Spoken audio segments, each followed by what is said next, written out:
السلام علیکم۔ مجھ سے ایک سوال پوچھا گیا ہے۔ میں یہ چاہوں گا کہ یہ سوال آپ خود سے سن لیں۔ سوال کرنے والے پوچھ رہے ہیں، سر اس کتاب کے جو رائٹر ہے عبدالعزیز سنگیڑا، وہ اپنے اس کتاب کے ذریعے انٹرفیتھ ہارمونی کو پروموٹ کرنے کی کوشش کر رہے ہیں۔ وہ کہہ رہے کہ جتنے بھی مذاہب ہیں، اس کے جتنے بھی اب پریکٹس ہوتے ہیں، چونکہ ہاں وہ پریکٹسز تو اس کے مختلف ہوتے ہیں، لیکن اس سے جو مخاطب ہوتا ہے اور یہ جن لوگوں کو مخاطب کرتے اپنی عبادات کے ذریعے، وہ ایک ہی ہوتا ہے اور وہ خدا ہوتا ہے۔ سپوز وہ ایک ایگزامپل دیتا ہے کہ ہم جو کلمہ پڑھتے لا الہ الا اللہ محمد رسول اللہ صلی اللہ علیہ وسلم، وہ ہندو میں جو گایتری منتر ہوتے ہیں، یعنی میں بتا دوں تو وہ اس طرح کے اوم بور بوا ست سویتر ورینیم برگوداس دیہ میں ہی دیوینات پرچودیات، تو اس کی معنی بھی ایک ہی جیسی ہوتی کہ اے سب کے خالق، اے سب کے مالک۔ تو تو وہ کہہ رہے کہ ہم کلمہ پڑھتے ہیں، وہ گایتری منتر پڑھتے ہیں، ان دونوں کا مخاطب ایک ہی خدا ہوتا ہے۔ تو ہمارے مذاہب میں فرق نہیں ہے، چونکہ ہمارے پریکٹسز الگ ہے، لیکن ہمارے خدا ہم سب کا ایک ہے، تو ہم سب کو ایک ہی جیسے ٹریٹ کرنا پڑے گا، ایک دوسرے کو۔ تو سر آپ اس کو کس طرح دیکھتے ہیں؟ دیکھیے یہ سوال مختلف پہلوؤں سے سامنے آتا ہے، اور اس کا جواب ہم مسلمانوں کو صحیح دینا چاہیے۔ میں سمجھتا ہوں کہ اس میں ہمیں دو طرح کی ہم غلطیاں کر سکتے ہیں۔ ایک غلطی تو وہ ہے کہ جو میری اپنی آرڈنری ناقص رائے میں یہ آتھر کر رہے ہیں کہ جن کا خیال ہے کہ سارے ہی مذاہب اللہ کی طرف سے ہیں، چونکہ سبھی کو ایک ماننا چاہیے۔ دوسری غلطی وہ ہمارے مسلمان بہن بھائی کرتے ہیں کہ جو اپنے مذہب کے علاوہ دوسرے مذاہب کے لوگوں کو اتنی سختی سے کنڈیم کرتے ہیں کہ معلوم ہوتا ہے کہ وہ تو خدا تعالیٰ کے ہاں ریجیکٹڈ ہیں، راندہ درگاہ ہیں، ان پر اللہ کی لعنت ہو رہی ہے اور لعنت ہوتی رہے گی۔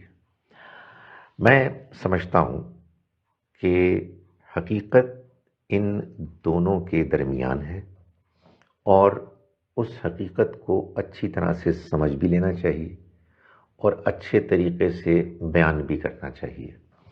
اس کی وجہ یہ ہے کہ یہ ہمارے دین کی پریزنٹیشن کا مسئلہ ہے۔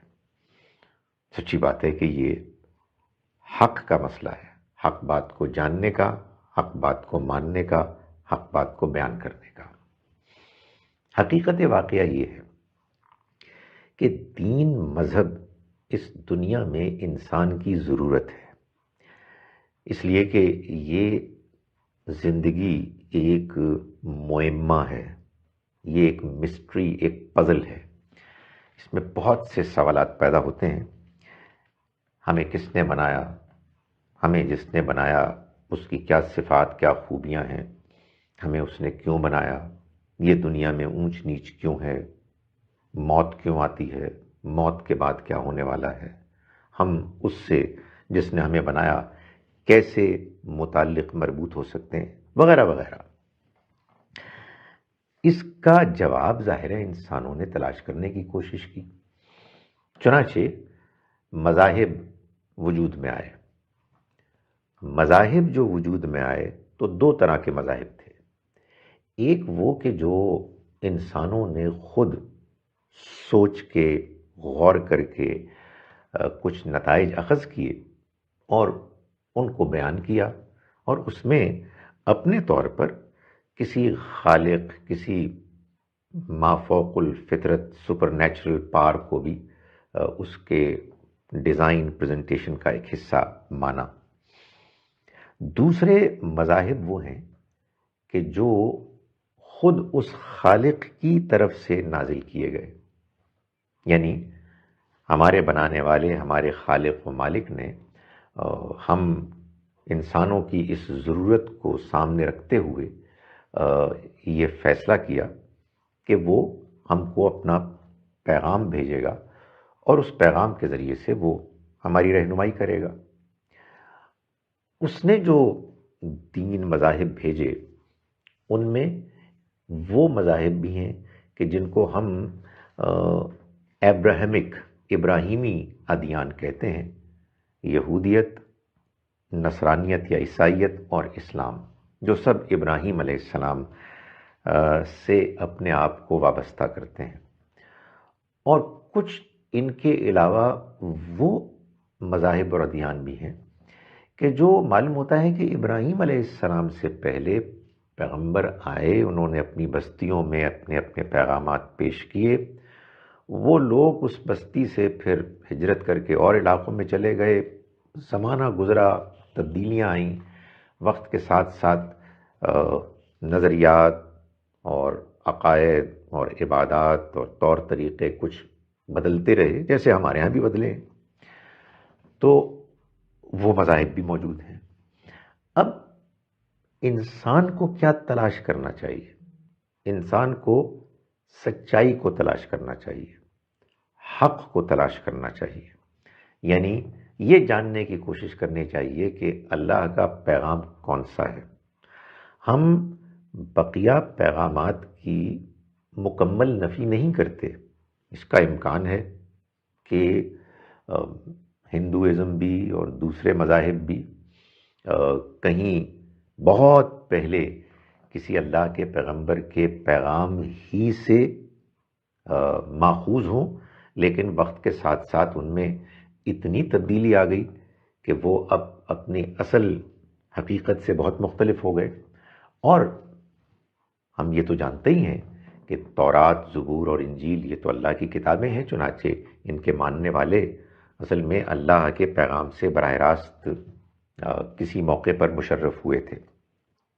مگر ہم کو جہاں اس بات کو ایکنالج کرنا ہے، جہاں ہمیں ان کے اور ہمارے مابین جو چیزیں مشترک ہیں ان کا اقرار کرنا ہے، اور ایک دوسرے سے چنانچہ خیر سگالی کے تعلقات رکھنے ہیں، باہمی ہمدردی، عزت اور احترام کے، وہاں ہمیں یہ بھی نرمی کے ساتھ مگر اچھی طرح سے واضح کرنا ہے کہ اللہ تعالیٰ نہ خود غیر واضح کنفیوزڈ ہے اور نہ وہ دنیا میں کنفیوژن پھیلانا چاہتا ہے۔ اس نے اپنے پیغمبروں کو بھیجا، جب بھیجا اس نے یہ چاہا کہ انہیں مانا جائے، چنانچہ اس نے اپنے پیغمبروں کے اس سلسلے کے آخری پیغمبر محمد صلی اللہ علیہ وسلم کو بھیجا، آج سے 1400 سال سے زیادہ پہلے، اور آخری پیغام کو ان کے ساتھ بھیج کے اس پیغام کو محفوظ کر لیا۔ اب یہ پیغام اللہ کا پیغام ہے پوری انسانیت کے لیے۔ جو چیزیں آپ پہلے سے مان رہے ہیں، ہم سب کی نفی نہیں کرتے، ہم آپ سے نہیں جھگڑیں گے، ان میں سے بہت سی چیزیں اچھی ہیں، مگر ہم آپ سے یہ اپیل کرتے ہیں کہ آپ غور کریں کہ بھائی اللہ کا وہ لیٹسٹ ورژن وہ صرف ہمارا نہیں ہے، وہ آپ کا بھی ہے۔ ہم اس پہ کوئی غرور فخر نہیں کر رہے، ہم بڑے ہمبل طریقے سے عاجزی کے ساتھ آپ کو کہہ رہے ہیں کہ یہ آپ کے رب کا بھی پیغام ہے، اسی رب کا جس کا پیغام آپ یہ والا مان رہے ہیں، اسی نے اپنے اس آخری پیغام کو بھیجا محفوظ کر کے، تاکہ آپ اس کو ماننے کے بعد جو روشنی آپ کو ملی ہے اس سے آپ اس آخری محفوظ پیغام کو بھی پہچان لیں اور اس کو سمجھیں اور اس کو مانیں۔ ہم کوئی آپ کے آگے اپنے پیغام کے حق ہونے کی دھونس نہیں جما رہے، ہم آپ کے سامنے ایک بڑے عاجزی اور انکساری کے ساتھ یہ بات بیان کر رہے ہیں کہ اللہ کا پیغام ہے۔ آئیے ہم سب اللہ کے اس پیغام کو سمجھیں، قبول کریں اور مانیں اور اس پر عمل کریں، تاکہ ہم سب دنیا اور آخرت کی کامیابی سے ہمکنار ہوں۔ آپ کو ہماری بات سمجھ میں نہیں آتی، آپ اپنی بات ہی کو صحیح سمجھتے ہیں، ظاہر ہے اللہ کے ہاں فیصلہ ہوگا کہ کیا آپ کو واقعی بات سمجھ میں نہیں آئی یا آ گئی تھی اور آپ نے جان بوجھ کر نہیں مانا، جیسے ہمارا بھی فیصلہ ہوگا کہ ہم نے اس پیغام کو ماننے کے باوجود کیا رویہ اختیار کیا، اس لیے کہ بالآخر تو اللہ ہی ہے کہ جو اختلافات کے بارے میں فیصلہ کرے گا اور یہ بتائے گا کہ کس کا رویہ ٹھیک تھا، کس کا رویہ غلط تھا۔ اللہ تعالی ہم سب کا حامی و ناصر ہو اور ہم سب کو سیدھے راستے پر چلنے کی، سیدھے راستے کو سمجھنے جاننے کی اور اس پر چلنے کی توفیق عطا فرمائے۔